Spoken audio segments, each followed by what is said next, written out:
you, Clive, very, very much. As usual, very informative and witty speech. And Clive has agreed to take some questions, if there are just a few questions. I'll remind you that before he spoke this evening, and as he mentioned in his talk, he is no longer with the Australia Institute, and he's concentrating his efforts now on writing.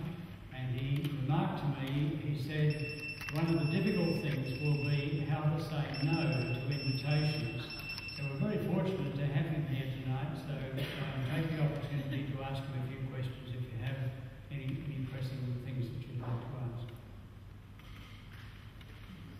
Jenny?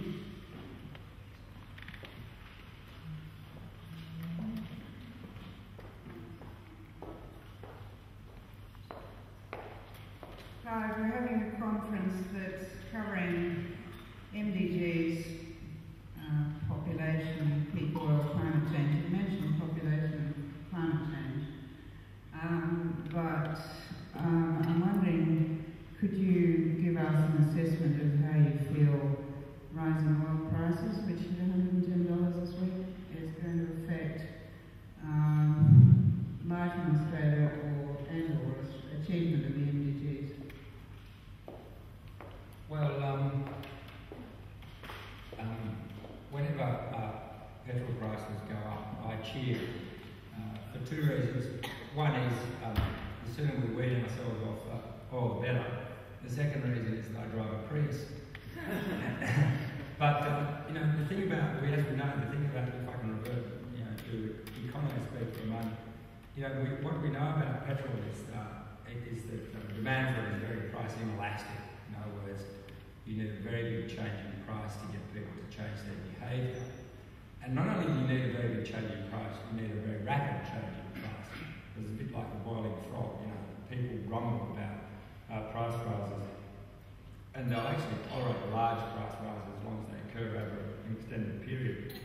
So, I think that, we're constantly waiting for the crisis, which presumably will come, although industry, of course, will do all sorts of appalling things like buy oil shale in order to try and head it off. But I think that one of the huge benefits of the oil crisis, when it really comes and we start to pay $4 or $5 a litre for petrol, is that we'll demonstrate the enormous innovative potential of humankind in finding alternative energy sources. I mean, they're sort of there already, and I think people will realise that we can have transport systems which are vastly more fuel efficient and vastly more effective in terms of their polluting effects. Having just come up the Hume Highway and seen 125 kilometres of road being turned into dual carriageway, one wonders about the sense of the present government and its priorities. Yeah.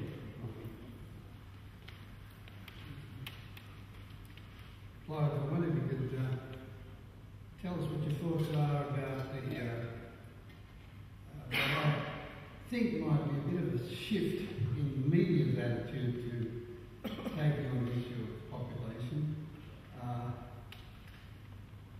Gordon Hockey and myself made some efforts in the last couple of years to interest the ABC in the population question with several of their producers and so on, and didn't seem to get very far. Also, the producer of Jenny Brockman's Insight program didn't seem to get very far. But I gather that you've been interviewed, Tom, by the ABC recently. What's the program? Background briefing on the 23rd of March is doing a program on population, and I certainly did a very long interview with one of the journalists. I'm rather hopeful, given the contents of that interview, that it should be quite a good program. Background briefing comes on Sunday morning, as you know, after the 9 o'clock news. We had Late Night Live, and we've got Australia Talk on Monday. Late Night Live. So there seems to be a bit of a breaking down of that resistance, and even you yourself, Clive, When I taxed you 2 years ago at the Spanish Club on the population, you more or less dismissed it as not very important, but given your speech tonight, I don't think you hold the same position you had 2 years ago. I'm not conscious of any marked change of my position over the last 2 years, so I would probably have a different interpretation of it. Well, one of the things that I've noticed is, I think the fact that Ross Gittins, whom I mentioned, can, with his usual clarity, see the importance of this. I mean, he's sort of a national treasure in a way, Ross Gittins, although, it was only about 4 or 5 years ago that he was writing articles about climate change, attacking extreme greening in wild plains, which attracted a lot of attention, not least from me, and he shifted his position. He is open to the evidence. So when you get someone as influential like that, not just shifting his position, but writing a series of papers about it, articles just pointing out the implication of it. But the thing I've noticed about the media is when, I don't know whether this is an SPA plot, but I've noticed that whenever there's a sort of a program on television that involves a panel, like difference of opinion or something like that, when it has anything to do with the environment or aging or whatever, there's always people there who are in the audience asking questions about population. Always putting the population. You often get half of the questions about population. So that suggests to me that unless it is SPA stacking the audience, there is a widespread understanding out there in the community.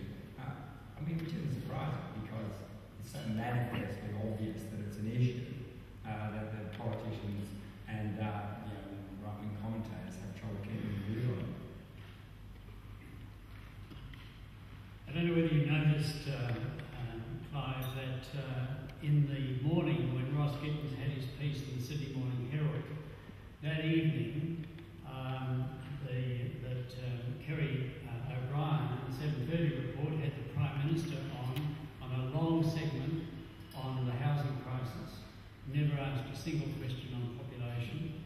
And later the same evening, Tony Jones on the Lateline program had Tanya Cleverset, the Minister for Housing, again a long session on the housing crisis, not a single question on population. So I think